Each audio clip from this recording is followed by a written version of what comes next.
Selamat pagi. Sebelum memulai video presentasi ini, izinkanlah kami untuk memperkenalkan diri terlebih dahulu.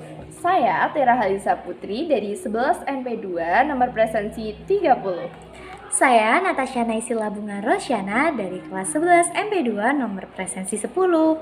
Nah, di sini kita akan mempresentasikan unit 2 tentang cara-cara penyelesaian sengketa internasional secara damai.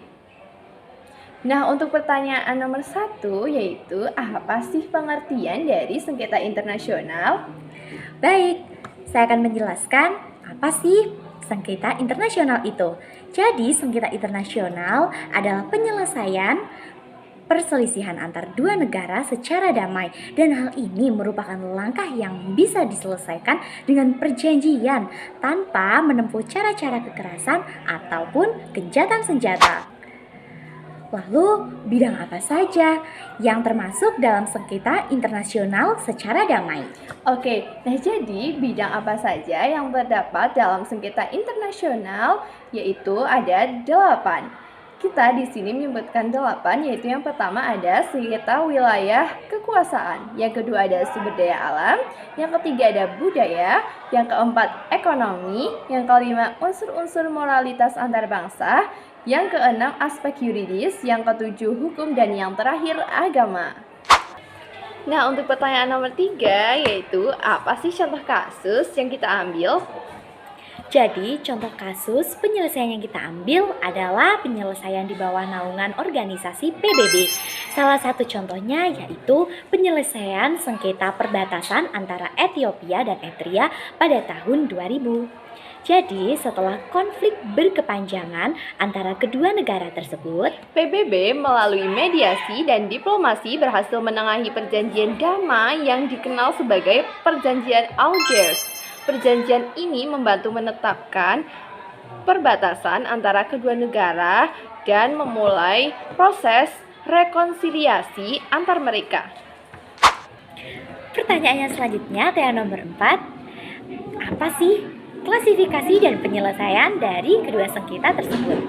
Oke, jadi penyelesaian kasus antara Ethiopia dan Eritrea. Nah, untuk yang pertama yaitu mediasi PBB. PBB bertindak sebagai mediator antara Ethiopia dan Eritrea untuk membantu mengatasi konflik mereka. Nah, untuk yang kedua yaitu penetapan perbatasan. PBB membantu dalam menetapkan perbatasan antara kedua negara yang menjadi sumber perselisihan utama. Selanjutnya yang ketiga, penyelesaian diplomatik. Melalui proses negosiasi yang intensif dan mediasi dari PBB, kedua negara tersebut sepakat untuk mengakhiri konflik dan mencapai perdamaian. Yang keempat, perjanjian Algiers. Hasil dari proses mediasi tersebut adalah perjanjian Algiers yang ditandatangani pada tahun 2000. Perjanjian ini menetapkan persyaratan untuk mengakhiri perang, penarikan pasukan, dan pembentukan zona semi-militer.